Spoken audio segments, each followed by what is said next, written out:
Dear students, तो आज हम लोग स्टार्ट करते हैं aldehyde ketone and carboxylic acid का जो प्रॉब्लम्स है। तो मैंने ये प्रॉब्लम जो है ये बिल्कुल ऑलमोस्ट लास्ट प्रॉब्लम लिया है इसका, aldehyde ketone and carboxylic acid का। देखो, इसका सॉल्यूशन तो हर एक जगह है, आप नेट पे खोजोगे कहीं भी किसी जगह, हर एक जगह इसका सॉल्यूशन है। मैं मेन चीज़ आपको ये समझाना चाह रहा हूँ कि इसका प्रॉब्लम हम लोग सॉल्व कैसे करेंगे। आपको इसमें याद कुछ नहीं रखना है, जो चीज़ हमने डिस्कस किया था उसके बेसिस पे हम लोग प्रॉब्लम को कैसे सॉल्व करेंगे, इसीलिए मैंने ये प्रॉब्लम सेलेक्ट किया है। तो देखो, सबसे पहले आप प्रॉब्लम को फर्स्ट वर्ड से लेकर और ये लास्ट वर्ड तक आपको पढ़ना है। और ये प्रॉब्लम जैसा मैंने आपको बताया था फर्स्ट चैप्टर में alkyl halide and aryl halide में कि इस तरह का प्रॉब्लम जहाँ ABCD आइडेंटिफाई करना होता है उसको हम लोग कहते हैं रोड मैप प्रॉब्लम्स। तो ये रोड मैप प्रॉब्लम्स है। मैं प्रॉब्लम को इसलिए लिख दिया हूँ ताकि ऐसे ये NCERT का ओल्ड बुक का जो प्रॉब्लम नंबर है 12.19 है, और इस साल जैसे कि बुक चेंज हुआ है तो उसमें जो टॉपिक डिलीट हुआ है, जो हटाया गया है, उसको यहाँ ये 8.19 है। तो प्रॉब्लम तो आपके साथ है ही, आपके सामने, ऐसे मैं इसको लिख भी दिया हूँ क्योंकि मैं इसको रब करके फिर इसका मैपिंग करूँगा रोड मैप। तो इसमें प्रॉब्लम दो पार्ट में है। फर्स्ट है, an organic compound contains, carbon का परसेंटेज दिया हुआ है 69.77, हाइड्रोजन है 18.63 और रेस्ट जो है वो ऑक्सीजन है। ऑक्सीजन का ये रूल होता है कि 100 माइनस जो अदर एलिमेंट है उसको माइनस करके जो परसेंटेज होता है वो ऑक्सीजन होता है। मॉलिक्यूलर मास जो है इसका 86 है। तो ये जो हम लोग 11th क्लास में फर्स्ट चैप्टर पढ़ते हैं उसमें परसेंटेज कंपोजिशन के बेसिस पे इंपेरिकल फार्मूला और मॉलिक्यूलर फार्मूला निकाला जाता है, तो उसको डिस्कस करेंगे हम लोग। और ये दिया हुआ है, it does not reduce tolerance reagent. देखो, अब इस प्रॉब्लम का जो आंसर है वो धीरे धीरे नैरो डाउन किया जाता है ताकि हम कंफर्म कर सकें कि इसमें इसका एग्जैक्ट स्ट्रक्चर क्या होगा। तो जहां भी ये दिया हुआ है कि does not reduce tolerance reagent, मतलब ये पहली पॉसिबिलिटी बता रहा है कि ये कीटोन हो सकता है। एल्डिहाइड देता है tolerance test, tolerance reagent, but it does not reduce tolerance reagent. तो टॉलरेंस रिएजेंट तो अल्कोहल भी नहीं देता, एल्काइल हैलाइड भी नहीं देता। तो हम लोग ये कह सकते हैं, मतलब एक एज्यूम कर सकते हैं हम लोग कि पहला पॉसिबिलिटी जो है ये कीटोन होगा, हो सकता है। दूसरा दे रहा है कि it forms addition products with sodium hydrogen sulphide. तो अब और ये जो है मतलब 90% हो गया कि इसमें ये जो है वो कीटोन होगा, है ना, क्योंकि ये एडिशन प्रोडक्ट देता है। और सबसे इंपॉर्टेंट लाइन जो है ये है, it gives positive iodoform test. तो पॉजिटिव आयोडोफॉर्म टेस्ट दे रहा है। इसका मतलब जैसा कि हम लोगों ने डिस्कस किया था कि ये जो हेलोफॉर्म टेस्ट होता है वो मिथाइल कीटोन देता है। तो ये ग्रुप जो है 100% श्योर है कि मिथाइल कीटोन होगा। अब यहाँ दिया हुआ है कि ऑन विग्रस ऑक्सीडेशन, मतलब जो कंपाउंड है हमारा वो विग्रस ऑक्सीडेशन पे इथेनोइक एंड प्रोपेनोइक एसिड देता है। तो हम लोगों ने ये भी डिस्कस किया था कि कीटोन के ऑक्सीडेशन से जो पफॉक्स ऑक्सीडेशन होता है उससे दो डिफरेंट एसिड यदि बन रहा है, इसका मतलब ये जो हमारा कीटोन है वो अनसिमेट्रिकल कीटोन है, मतलब C डबल बॉन्ड हो के दोनों साइड अल्काइल ग्रुप डिफरेंट है। Write down the possible structure of the compound. तो देखो, मैं जो इतना फोकस कर रहा हूँ, इतना मतलब प्रॉब्लम को डिटेल में इसका कंसेप्चुअल पार्ट डिस्कस करता हूँ, तो आपको मैं जो बोल रहा हूँ, मैं जो समझा रहा हूँ वो सबसे इम्पोर्टेंट है। आपको ये नहीं देखना है कि ये इसका ये आंसर हो गया, क्योंकि इसमें जब आप इस चीज़ को समझ के सॉल्व करोगे तो इसमें क्या होगा, आपको ऑक्सीडेशन ऑफ कीटोन भी आ गया, आयोडोफॉर्म टेस्ट भी आ गया, उसके बाद ये एडिशन प्रोडक्ट भी बन रहा है। तो ये एनालिसिस है प्रॉब्लम का। एक प्रॉब्लम यदि अपने से सॉल्व करते हो आप, इसमें तो बहुत सारे कंसेप्ट जो है वो डिस्कस हो रहे हैं। तो अब मैं इसका मैपिंग करता हूँ। ऐसे जो हमारे काम के लिए यूज होगा, तो उसमें ये कह रहा है कि कोई ऑर्गेनिक कंपाउंड है और इस ऑर्गेनिक कंपाउंड के अंदर जो है वो कार्बन कितना है, तो कार्बन जो है हमारा 66.77 है, हाइड्रोजन 11.67 है। तो इसको यदि आप ऐड करोगे तो ये 7 3 10 और ये 13 14 हो गया, 9 10 11 और ये 6 7 8। तो ऑक्सीजन जो है आपका, ऑक्सीजन आपका हो जाएगा 18.60। ये कह रहा है कि ये कोई ऑर्गेनिक कंपाउंड है और इसका जो मोलर मास है वो मोलर मास 86 है। कितना है? ये कंपाउंड है, इसका मोलर मास 86 है। अब ये प्रॉब्लम हमने इसको यहां तक, अब क्या कह रहा है कि it does not reduce tolerance reagent, ये टॉलरेंस रिएजेंट को रिड्यूस नहीं करता है, it does not reduce tolerance reagent. जब टॉलरेंस रिएजेंट रिड्यूस नहीं करता है ये, यहाँ हम लोग लिखेंगे कि it does not reduce tolerance reagent, तो यहाँ ये प्रोडक्ट नहीं बनेगा। But it forms addition product with NaHSO3। इसका मतलब कि ये जो पॉसिबिलिटी है ये क्या हो सकता है, कीटोन हो सकता है। और फिर इसने दिया हुआ है कि it gives positive iodoform test. तो पॉजिटिव आयोडोफॉर्म टेस्ट कौन देता है? जिसमें मिथाइल कीटोन ग्रुप होता है। तो यहाँ आपको लिखना है कि it gives positive iodoform test. तो ये इस तरह से प्रॉब्लम को हम लोग यहाँ इसको मेंशन करेंगे कि it gives positive iodoform test. तो यहाँ इसको ये इसका रिएक्शन जब I2 प्लस KOH या NaOH के साथ करते हैं हम लोग, तो इसमें क्या होगा, इसमें से ये प्रोडक्ट बनेगा हमारा आयोडोफॉर्म। ये प्रोडक्ट यदि आयोडोफॉर्म बन रहा है तो इसका मतलब है कि ये जो कंपाउंड है इट गिव्स आयोडोफॉर्म। और फिर फर्दर इसमें दिया हुआ है कि इसका जब हम लोग विग्रस ऑक्सीडेशन करते हैं, when it undergoes vigorous oxidation, तो जब इसका हम लोग विग्रस ऑक्सीडेशन करेंगे, मतलब जब ऑक्सीडेशन अंडर ड्रास्टिक कंडीशन करते हैं, तो इसमें से क्या होगा, इसमें से हमारा विग्रस ऑक्सीडेशन से ये प्रोडक्ट जो है वो फॉर्म होता है। तो और ये भी दिया हुआ है कि क्या प्रोडक्ट बन रहा है विग्रस ऑक्सीडेशन से। तो विग्रस ऑक्सीडेशन से जो प्रोडक्ट बन रहा है वो हमारा है ethanoic acid and propanoic acid, ये बन रहा है विग्रस ऑक्सीडेशन से। तो देखो आंसर तो आपको मिल गया। आंसर क्या मिल गया कि सबसे पहला चीज इसने बोला है जी कि आयोडोफॉर्म टेस्ट देता है तो ये कंपाउंड जो है C डबल बॉन्ड हो CH3 तो होगा ही होगा, है ना। इसमें जब COCH3 ग्रुप होगा तभी तो ये आयोडोफॉर्म टेस्ट दे सकता है ना। तो इसमें ये जो ग्रुप है हमारा कीटोन का, वो कीटोन का ग्रुप है C double bond O CH3। अब जो इधर ये 3 कार्बन है, ये स्ट्रेट है या ब्रांचिंग है, तो वो यहां से पता चल रहा है हमें कि ये वाला पार्ट जो है वो एसिटिक एसिड देगा, इथेनोइक एसिड, और इसमें नंबर ऑफ कार्बन 3 है, मतलब ये लिख सकते हैं C3H7 स्ट्रेट चेन है।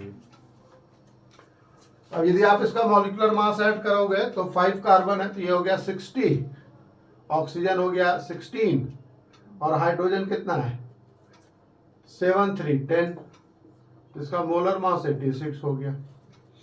तो आंसर तो निकल गया, है ना। लेकिन यदि आप डायरेक्ट ये आंसर लिख दोगे तो इसको मार्क्स आपको इसका नहीं मिलेगा। बोर्ड में क्या होता है, स्टेप वाइज लिखना है। तो अब हम लोग इसमें आंसर ये 100% कंफर्म है कि ये आंसर होगा, ये आपको पता है। लेकिन अब आप इसको सॉल्व कैसे करोगे, ये जनरली 3 मार्क्स का क्वेश्चन होता है।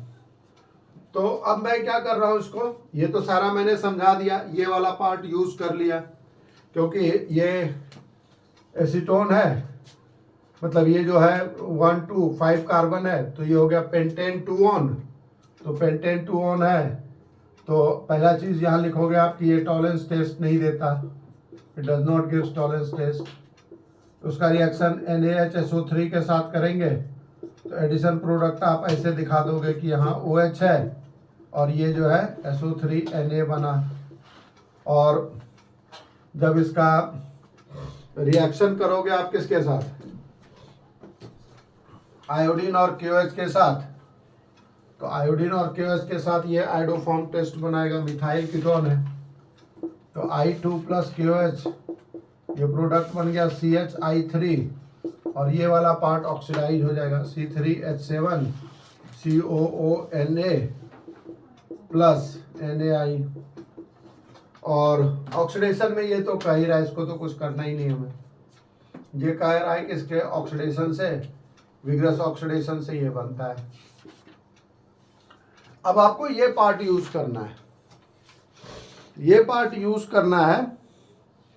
तो अब जो ये जो पार्ट लिखोगे आप, ये सेकंड पार्ट में आंसर लिखना है, ये मैं समझाने के लिए ऐसा लिखा हो, आंसर को कहीं से कॉपी नहीं करना। आप एक बार गूगल सर्च पे क्लिक करोगे तो 50 आंसर, मतलब डिफरेंट सोर्स से आपको इसका आंसर आ जाएगा, लेकिन आंसर को कैसे हम लोग लाए, क्योंकि जब आप कॉन्सेप्ट समझते हो तो आप इस तरह से इसमें मतलब 15-20 प्रॉब्लम अलग अलग तरीके का हम फ्रेम कर सकते हैं। कन्वर्जन बन सकता है, अलग अलग रिएक्शंस हो सकता है, शॉर्ट नोट्स हो सकता है आयोडोफॉर्म टेस्ट पे, ये विग्रस ऑक्सीडेशन है, पफॉक्स ऑक्सीडेशन जिसको हम लोगों ने कहा है, इसको ये कहलाता है पफॉक्स ऑक्सीडेशन। तो प्रिंसिपल जो है, रूल जो है वो बहुत इंपॉर्टेंट है। यदि आप प्रिंसिपल को समझते हो, जैसे मान लो फॉर एग्जांपल आप 20 प्रॉब्लम आपने कर लिया और उसको सॉल्व कर रहे हो आप बिना कॉन्सेप्ट को एनालाइज किए हुए, तो जो नेक्स्ट प्रॉब्लम होगा या उस प्रॉब्लम को दोबारा पूछेंगे तो वो हो सकता है कि सॉल्व नहीं हो यदि याद नहीं है। लेकिन आप इसको यदि एनालाइज करना सीख लिए हो तो 5 प्रॉब्लम भी सॉल्व कर लिए तो कोई भी प्रॉब्लम इस तरीके का हम लोग सॉल्व कर सकते हैं। तो अब देखो इसको, ये फर्स्ट पार्ट कैसे सॉल्व करेंगे। तो इसमें क्या करते हैं हम लोग, इसमें हम लोग को परसेंटेज दिया हुआ है, तो पहले इसका नंबर ऑफ मोल्स निकाला जाता है। Once the percentage is given, so you have to find out the number of moles. तो 12th क्लास में क्या होता है कि बच्चा जो है वो 11th क्लास का चीज जनरली भूल जाता है, तो इसको आप शॉर्ट में, मतलब बिल्कुल सिंपल तरीका है। Empirical formula is the simplest formula which represents the ratio of the element present in a compound or in a molecule। यहाँ कार्बन का परसेंटेज दिया हुआ है, कार्बन कितना है 69.77 है। ये जो 69.77 है इसको डिवाइड करेंगे 12 से। तो जब आप इसको 12 से डिवाइड करोगे एटॉमिक वेट से तो आपको नंबर ऑफ मोल्स मिलेगा। तो 69.77 को 12 से डिवाइड करने के बाद ये कितना आ रहा है, तो 12 5 जा 60 और 60 में फिर ये 9 है, 9 8 जा 12 9 जा, तो इसमें ये हो गया आपका 5.80। ये नंबर ऑफ मोल्स निकल गया, मोल्स। हाइड्रोजन कितना है 11.63 बाय 1, ये हो गया 11.63। और ऑक्सीजन है 16, ये 18.60 बाय 16, ये हो गया 1.16। तो इसमें रूल होता है कि जो सबसे स्मॉलेस्ट मोल है फिर उससे हम लोग फिर इस सब को डिवाइड करेंगे same smallest number of mole से। ये 1.16 इसका वैल्यू 1 हो गया, ये 10 हो गया, ये 5 हो गया।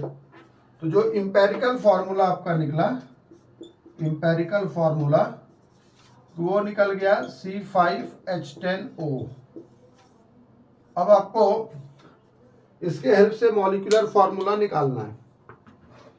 तो once you get the empirical formula, then you can find out the molecular formula। तो molecular formula is equal to क्या होता है, molecular formula is equal to n into empirical formula।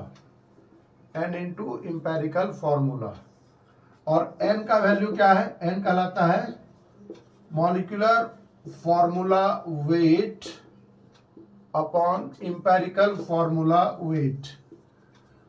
तो देखो इम्पेरिकल फॉर्मूला वेट आपको problem में दिया हुआ नहीं रहता, क्योंकि आपने जब इम्पेरिकल फॉर्मूला निकाल लिया तो इसको ऐड कर दो, 12 इंटू 5 प्लस 1 इंटू 10 प्लस 16, ये 86 इम्पेरिकल फॉर्मूला वेट है।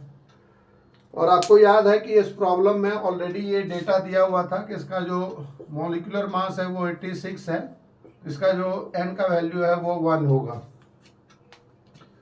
तो molecular formula is equal to हो जाएगा, molecular formula is equal to 1 into C5H10O। तो इसका इम्पेरिकल फार्मूला और मॉलिक्यूलर फार्मूला दोनों सेम है, और ये आपका आंसर जो है जस्टिफाई कर रहा है।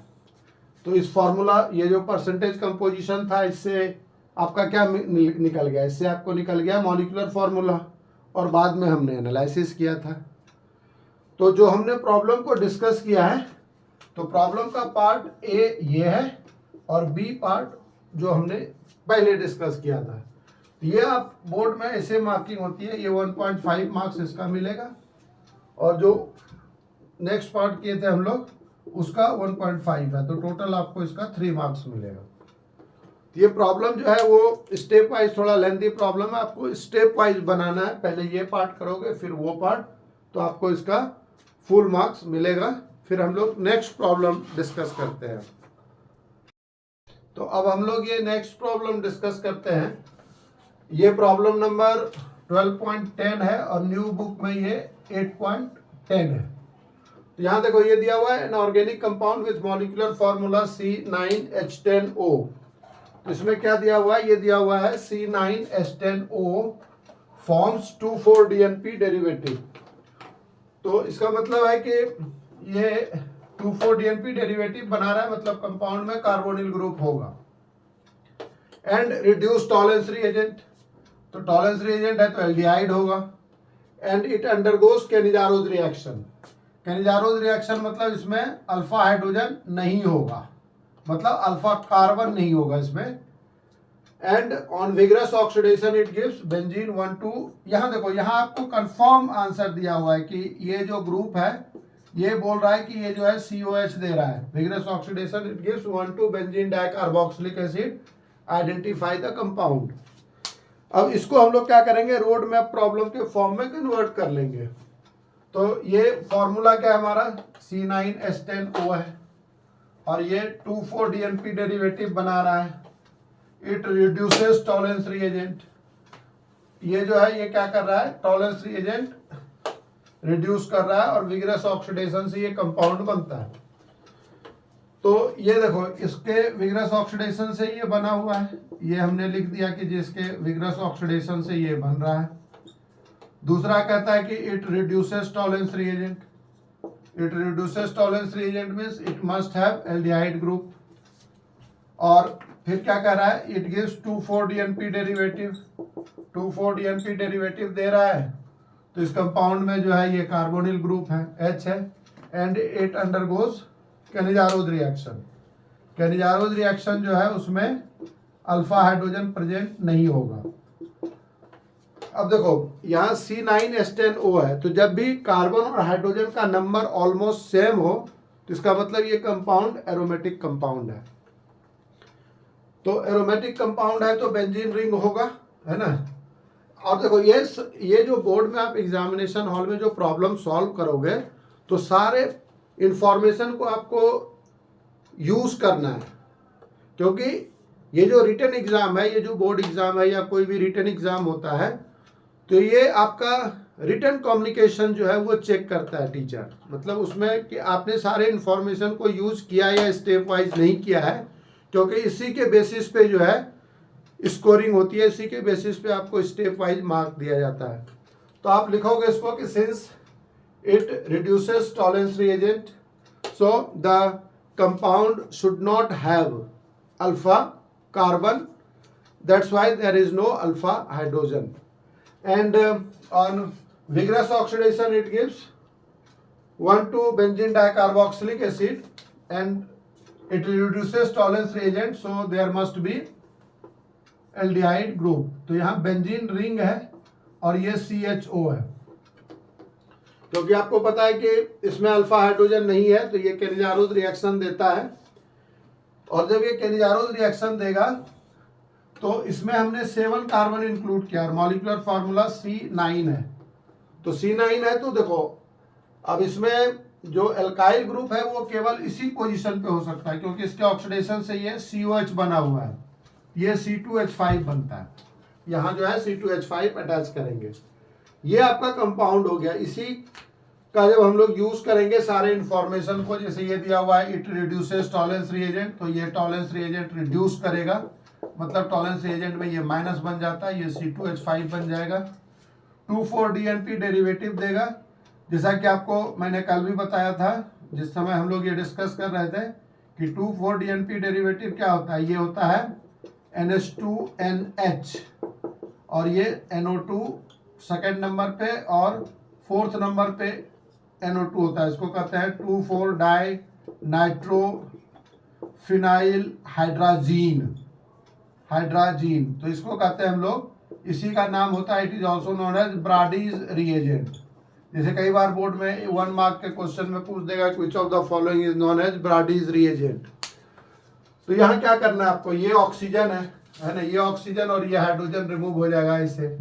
तो स्ट्रक्चर यदि लिखेंगे हम लोग, ये यहाँ हो गया क्या, ये CH और ये इससे अटैच हो गया N और ये NH है और इसके साथ जो है ये NO2 और ये NO2 अटैच है। ये 2,4-DNP डेरिवेटिव हो गया, ये तो ऑलरेडी दिया हुआ है, इसको तो कुछ करना ही नहीं आपको।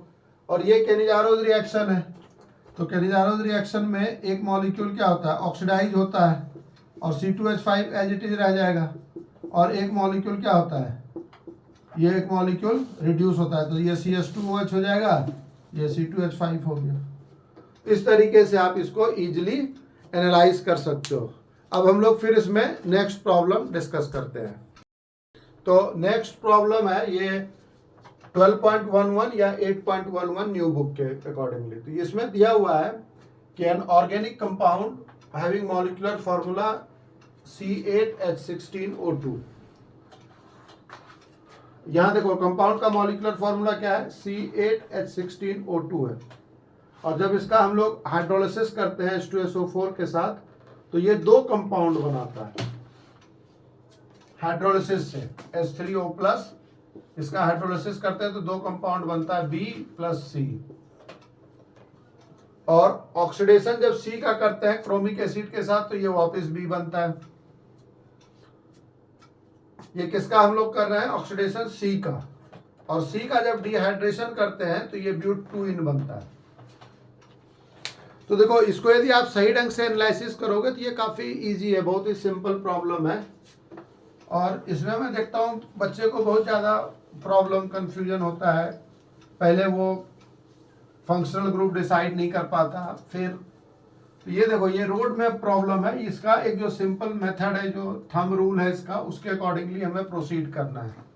जो इन्फॉर्मेशन है उसको यहाँ आप लिख दो कि इसका जब हाइड्रोलिसिस करते हैं तो इससे 2 कंपाउंड बनता है B एंड C, और C के ऑक्सीडेशन से इसमें दिया हुआ है कि C के ऑक्सीडेशन से B बनता है, और C का जब डिहाइड्रेशन होता है मतलब वाटर रिमूव होता है -H2O, तो ये तो आपको दे रखा है कि ये ब्यूट-1-इन बनता है। तो ब्यूट-1-इन बनता है तो इसका मतलब है कि जो C है, C में भी 4 कार्बन होगा, 1 2 3 4 है ना, 4 कार्बन है, तभी तो अल्कोहल से वाटर रिमूव होगा। और प्राइमरी अल्कोहल इसलिए लिखेंगे हम लोग क्योंकि जब C का ऑक्सीडेशन करते हैं, प्राइमरी अल्कोहल के ऑक्सीडेशन से एसिड बनता है। तो 4 कार्बन का अल्कोहल है तो 4 कार्बन का एसिड भी बनेगा। देखो कितना सिंपल है। इसको यदि हमने इस तरह से एनालाइज किया इसको कंसेप्चुअली, तो अब ये पता आपको कि ये जो कंपाउंड C8H16O2 है, इसके हाइड्रोलिसिस से अल्कोहल और एसिड बनता है। ये तो हम लोग 4 टाइम्स ये रिएक्शन हम लोग डिस्कस कर चुके हैं, method of preparation of alcohol में, केमिकल रिएक्शन ऑफ अल्कोहल में, method of preparation of carboxylic acid में, chemical reaction of carboxylic acid में। कि जब एस्टर का हाइड्रोलिसिस करते हैं तो उससे एसिड और अल्कोहल बनता है। तो ये पार्ट एसिड का है, तो पेरेंट पार्ट एसिड में 4 कार्बन होगा, और इसमें भी अल्कोहल में 4 कार्बन है, तो 1 2 3 4 कार्बन ये होगा। अब हाइड्रोजन को ही तो अटैच करना है, तो कार्बन की 4 वैलेंसी को आप लिख लो, CH3 CH2 CH2 CH2 CH2 CH2 CH3। Hydrogen हो गया 2 3 5 7 9 11 13 16, ये फॉर्मूला हो गया, ये आपका आंसर हो गया। आयुपैक नाम लिखोगे तो ये हो जाएगा ब्यूटाइल ब्यूटेनोएट, है ना, ये आपका ये आंसर हो गया। तो अब फिर हम लोग नेक्स्ट प्रॉब्लम जो है उसको डिस्कस करते हैं। तो अब देखो, अब हम लोग ये प्रॉब्लम लिए हैं 12.17, और ये न्यू बुक्स में आपका 12.17। इसमें 10 प्रॉब्लम्स है, 5 प्रॉब्लम्स को अभी हम लोग लिए हैं, फिर 5 प्रॉब्लम्स लेंगे। तो इसमें प्रॉब्लम क्या है, complete each synthesis by giving missing starting material. तो ये जो प्रॉब्लम है, किसी में स्टार्टिंग मटेरियल नहीं है, वो हमें आइडेंटिफाई करना है। दूसरा है रिएजेंट, यदि किसी में जैसे ये रिएक्शन है, इसमें रिएजेंट का नाम नहीं है, और प्रोडक्ट, या जिसमें स्टार्टिंग मटेरियल और रिएजेंट दिया हुआ है तो उसका प्रोडक्ट क्या होगा। तो देखो, ये जो है, जब हम लोग एल्काइल बेंजीन का रिएक्शन करते हैं तो इसमें हमेशा COH बनता है, irrespective of the length of alkyl group. ये एल्काइल ग्रुप का लेंथ चाहे जितना भी लॉन्ग हो, यदि 1 कार्बन होता तो भी COH, 2 कार्बन है फिर भी COH, यदि 4 कार्बन होता तो भी COH। अब यहाँ नेक्स्ट जो है, इसमें 2 OH ग्रुप है, यहाँ 2 मॉलिक्यूल होगा, वो प्रॉब्लम में 2 मॉलिक्यूल दिया हुआ नहीं रहता है, ये रिप्लेस हो जाएगा COCl से। अब ये देखो, ये मैंने आपको काफी डिटेल में बताया था जब हमने रिएक्शन किया था एल्डिहाइड कीटोन का, addition reaction followed by removal of water molecule, और सेम एग्जैक्टली हम लोगों ने इसी टाइप का प्रॉब्लम लिया था। यहाँ देखो, यहाँ आपको 2 NH2 ग्रुप दिया हुआ है, ये 2 NH2 ग्रुप, ये चीज समझना है मेन, इसलिए मैं बार बार फोकस करता हूँ कि सॉल्यूशन केवल आंसर लिख लेना इंपॉर्टेंट नहीं है, ये कैसे प्रॉब्लम का जो सॉल्यूशन हुआ है, कौन सा कंसेप्ट यूज हुआ है, वो यूज करना है आपको, वो समझना है। इसमें 2 NH2 ग्रुप है, लेकिन ये जो NH2 ग्रुप है ये CO से अटैच है, और ये NH2 जो है ये NH से अटैच है। तो यहाँ से यदि आप वाटर रिमूव करोगे तो ये प्रोडक्ट गलत हो जाएगा। वाटर कहाँ से रिमूव करना है, एक हाइड्रोजन यहाँ से और ये ऑक्सीजन यहाँ से और 2 हाइड्रोजन यहाँ से। तो प्रोडक्ट क्या लिखोगे आप, यहाँ से हाइड्रोजन तो पलट के इसे लिखना है, या आप इसको ऐसे भी लिख सकते हो। फॉर्मूला इसमें है, ये लिख सकते हैं हम NH2NH C+O NH2, ताकि मिस्टेक नहीं हो, गलती नहीं हो। स्ट्रक्चर तो वही है ना, चाहे हम इधर लिखें या इधर लिखें, तो ये स्ट्रक्चर हो जाएगा आपका CH+N NH CO NH2। तो इसको क्या कहते हैं हम लोग, ये कहलाता है ऑक्सीन। इसमें इसको कहते हैं हम लोग, जैसे ये रिएक्शन है सेमी कार्बाजाइड, तो ये बनेगा आपका क्या, सेमी कार्बाजोन बनता है। और ये जो है, यहाँ ये बेंजीन रिंग है और यहाँ ये ग्रुप अटैच हुआ, तो ये हुआ benzoylation, COCl in presence of AlCl3, ये फ्रीडल क्राफ्ट बेंजोइलेशन हो गया। और ये जो रिएक्शन है, ये पता आपको कि ये कहलाता है टॉलेंस रिएजेंट, अमोनिया का silver nitrate is called Tollens reagent. तो इसमें ये साइक्लिक कंपाउंड है, एक साइड एल्डिहाइड दिया हुआ है और इसके डायगोनली अपोजिट ये दिया हुआ है कीटोन ग्रुप। तो कीटोन ग्रुप अनइफेक्टेड होता है, ये C एज इट इज रहेगा, और ये जो है आपका COO हो जाएगा, ये कहलाता है टॉलेंस रिएजेंट। अब फिर हम लोग इसमें जो है 6th नंबर प्रॉब्लम को डिस्कस करते हैं। अब ये 6th नंबर प्रॉब्लम में क्या है, ये NaCN और HCl है, तो ये HCN का फॉर्मेशन हुआ है। यहाँ देखो HCN डायरेक्ट नहीं दिया है, तो ये एल्डिहाइड ग्रुप है और ये एसिड है, तो एसिड के साथ तो रिएक्ट करेगा नहीं, तो इसमें क्या होगा, एडिशन प्रोडक्ट होगा। ये C, जैसे इसको आप लिख सकते हो ना, इसे C+O, तो O के साथ H अटैच हो जाएगा, यहाँ H है और इसमें CN हो जाएगा, ये साइनोहाइड्रिन हो गया। अब ये जो है ये रिएक्शन आपको पता है कि इसमें अल्फा हाइड्रोजन है, ये अल्फा हाइड्रोजन यहाँ आएगा तो प्रोडक्ट क्या बनेगा, ये CHO है तो O के साथ H हो गया और ये यहाँ ये आया है, ये CH इधर CH3 है और ये CHO है और इससे क्या होता है वाटर रिमूव होता है, डाइल्यूट NaOH, मतलब ये रिएक्शन वाटर रिमूव हुआ तो ये आपका प्रोडक्ट बन गया। इसमें CH डबल बॉन्ड CH, ये क्या है, ये है हमारा डबल बॉन्ड, यहाँ लिख देता हूँ थोड़ा बड़ा करके इसको, ये CH डबल बॉन्ड और ये हो जाएगा CH3CHO, ऐसे लिखना है नाम। और ये क्या है, ये एस्टर, देखो ये कीटोन ग्रुप है, ये एस्टर है, इसका रिएक्शन NaBH4 के साथ करेंगे तो NaBH4 के साथ ये ग्रुप, क्योंकि NaBH4 जो है ये माइल्ड रिड्यूसिंग एजेंट है, ये it is weaker then lithium aluminium hydride, तो ये एस्टर ग्रुप अनइफेक्टेड रहेगा और ये कन्वर्ट हो जाएगा CH3CHOH, ये जो कीटोन है ये अल्कोहल में चेंज हो गया और ये ग्रुप एज इट इज है CH3CO C2H5।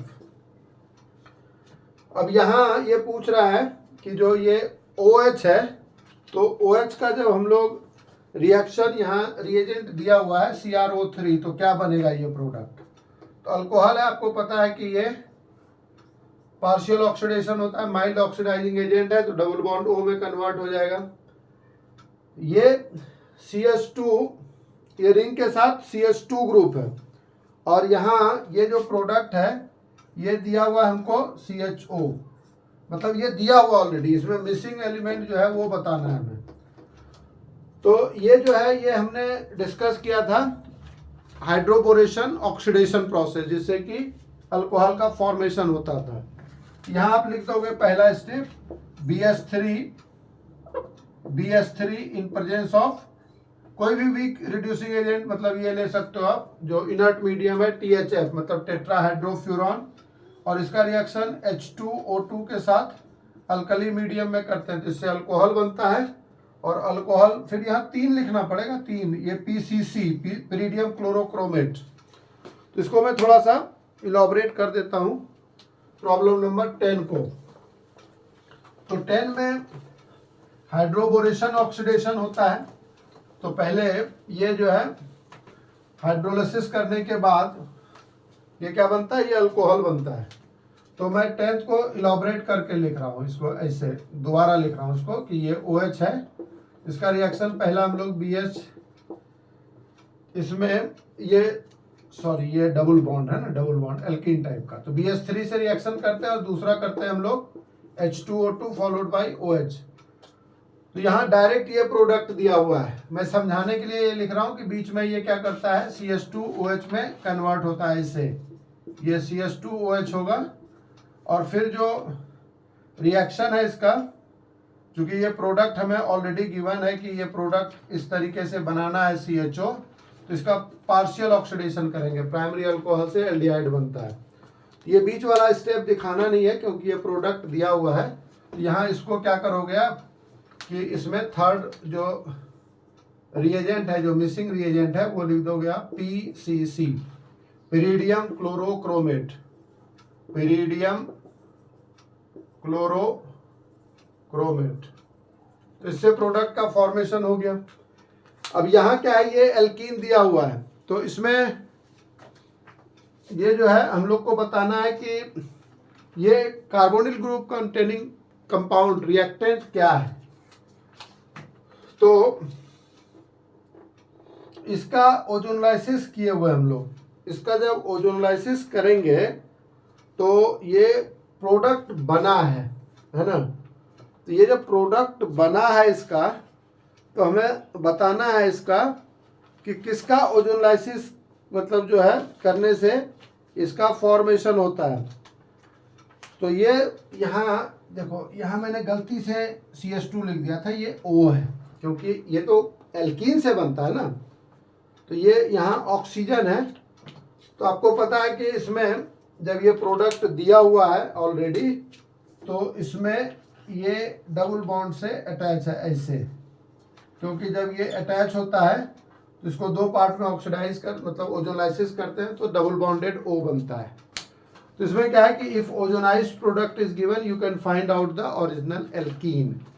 तो इस तरीके से हम लोगों ने ये जो प्रॉब्लम 12.17 था या 18.17, तो उसका हमने सारे प्रॉब्लम को डिस्कस कर लिया है। तो ये जो है हमारा प्रॉब्लम कंप्लीट हो गया।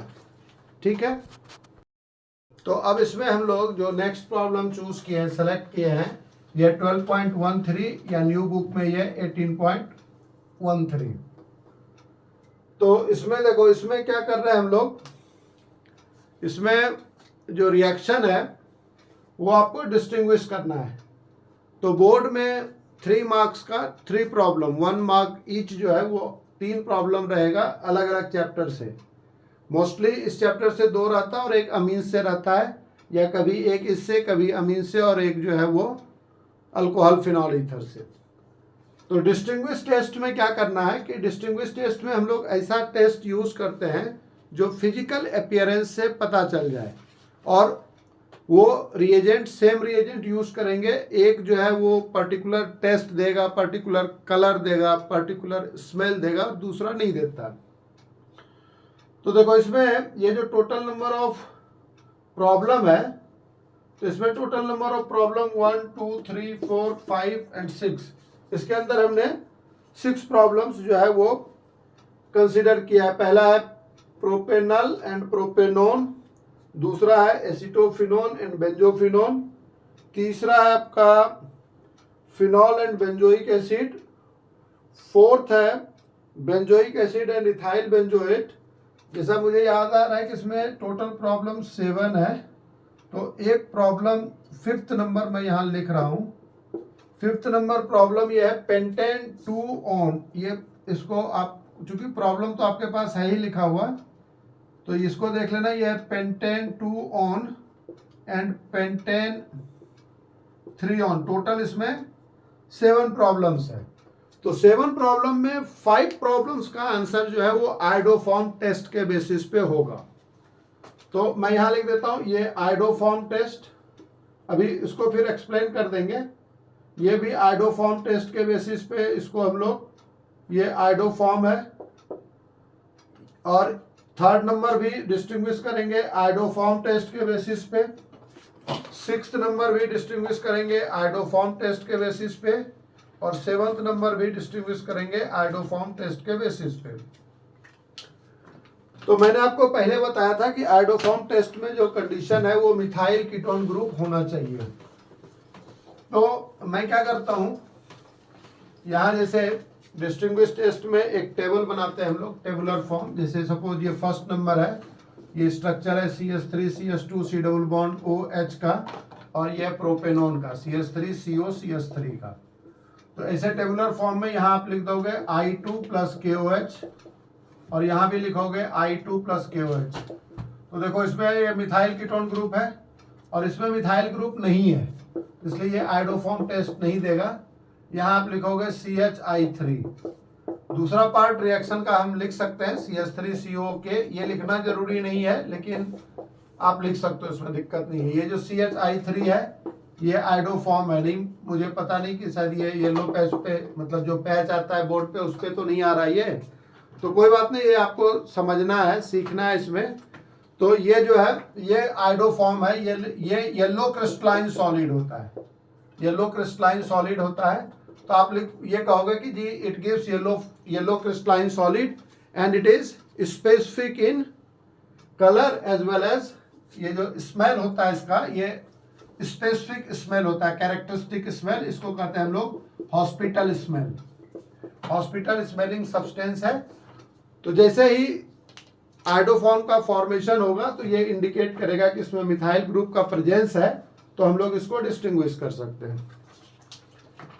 उसी तरीके से यहां है ये acetophenone and benzaldehyde, acetophenone and benzaldehyde. तो ये मैं इसका जो है इधर लिख देता हूं, ये स्ट्रक्चर है एसिटोफिनोन का है, इसको कहते हैं एसिटोफिनोन।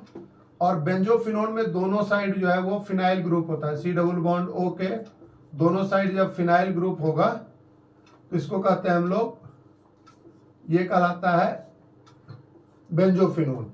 तो बेंजोफिनोन में मिथाइल ग्रुप नहीं है, एसिटोफिनोन, ये एसिटोफिनोन है, तो एसिटोफिनोन में ये CH3 ग्रुप यही बनेगा और ये रिंग जो है वो अटैच हो जाएगा, बाद बाकी सब सेम है। तो ये सेकेंड भी हो गया। उसके बाद केवल मैंने जैसा बताया था आपको कि थर्ड और फोर्थ में दूसरा टेस्ट यूज करेंगे, फिफ्थ में भी हमारा यही यूज होगा। देखो ये तो बिल्कुल मैजिक है ना, जादू है। आपको 7 में से 5 रिएक्शंस जो है वो केवल आइडोफॉर्म टेस्ट के बेसिस पे आप डिस्टिंग्विश कर रहे हो। तो ये हेलोफॉर्म टेस्ट जो आइडोफॉर्म टेस्ट है ये काफी इंपॉर्टेंट है। तो इसमें ये पेंटेन 2 ऑन है और ये पेंटेन 3 ऑन है। तो देखो पेंटेन 2 ऑन मैं इधर लिख रहा हूं, ये CH3 CH2 टोटल कार्बन 5 है, तो ये पेंटेन 2 ऑन है, ये देगा आइडोफॉर्म टेस्ट क्योंकि ये मिथाइल ग्रुप है। और पेंटेन 3 ऑन में टोटल कार्बन 5 है, बीच में O है, तो ये इसमें मिथाइल ग्रुप नहीं है, तो मिथाइल ग्रुप नहीं है तो ये आइडोफॉर्म टेस्ट नहीं देगा। तो यही तो ट्रिक्स है ना, यही चीज तो समझना है आपको। जो मैं पूरा बता रहा हूँ वो पूरा कंसेप्ट बेस्ड है, कंसेप्चुअली है। अब जैसे कई बार हमारे जैसे कोई फ्रेंड कहते हैं कि भाई ये तो लेक्चर बहुत टीचर दे रहा है, बोर्ड पे सारे चीज दे रहा है, तो इसमें फिर डिफरेंस क्या है बच्चा जो है। तो ये डिफरेंस आपको ये समझना है कि यहाँ हम किसी भी रिएक्शन को रटने का कोशिश नहीं कर रहे, याद करने का कोशिश नहीं कर रहे। इसमें आपको क्या कर रहा है, आपको कंसेप्ट मिल रहा है और उस कॉन्सेप्ट के बेसिस पे आप इजीली बिना किसी चीज को याद किए हुए कॉन्सेप्ट के बेसिस पे आप प्रॉब्लम का आंसर बिना रटे हुए कर सकते हो। केवल ये आपको याद रखना है, जैसे मैंने ये डिस्टिंग्विश टेस्ट में बताया कि 7 में से 5 रिएक्शंस जो है वो आइडोफॉर्म टेस्ट के बेसिस पे फॉर्म हो रहा है। तो अब नेक्स्ट हमारा क्या है, नेक्स्ट है बेंजल्डिहाइड एंड एसिटोफिनोन। तो इसमें भी यही करना है आपको। बेंजल्डिहाइड में क्या है, बेंजल्डिहाइड का स्ट्रक्चर होता है, इसमें बेंजीन रिंग है, तो मिथाइल कीटोन ग्रुप तो नहीं है ना, ये मिथाइल कीटोन ग्रुप नहीं है, ये बेंजल्डिहाइड है। और ये क्या है, एसिटोफिनोन है। एसिटोफिनोन में आपको पता है कि ये बेंजीन रिंग होता है, ये आइडोफॉर्म टेस्ट देगा और यहाँ CO है। इसको मैंने सब जगह ये पहले से ऑलरेडी ऐसा लिखा हुआ था क्योंकि मैन हम इसको फोकस कर रहे हैं। इसके पहले भी एक कंपाउंड था जिसमें कि ये कंपाउंड सेकेंड वाले में था, तो इसीलिए वो स्ट्रक्चर है। और लास्ट में इथेनॉल एंड प्रोपेनॉल, जैसा कि हम लोगों ने डिस्कस किया था कि among all aldehyde only ethanol, ये हमारा क्या है, ये इथेनॉल है। तो इथेनॉल जो है आइडोफॉर्म टेस्ट देगा, ये केवल ग्रुप अलग हो जाएगा क्योंकि ये तो हमेशा सेम है ना, ये HCOK हो जाएगा। और ये आपका क्या दिया हुआ है, प्रोपेनॉल। तो प्रोपेनॉल में जैसे हम लोग डिस्कस किए थे कि प्रोपेनॉल में मिथाइल ग्रुप नहीं है, तो मिथाइल ग्रुप नहीं है तो इसलिए आइडोफॉर्म टेस्ट नहीं देता है। So among all aldehyde only ethanol gives iodoform test and not methanol. अब जो ये 2 टेस्ट है उसको हम लोग डिस्टिंग्विश करते हैं। आउट ऑफ 7 हमने 5 टेस्ट को डिस्कस किया, अब 2 इसको कैसे डिस्टिंग्विश करोगे, जब आपको फिनॉल और बेंजोइक एसिड में डिस्टिंग्विश करना है। तो फिनॉल एंड बेंजोइक एसिड में हम लोग दूसरा टेस्ट यूज करेंगे, इसमें आइडोफॉर्म टेस्ट यूज नहीं होगा।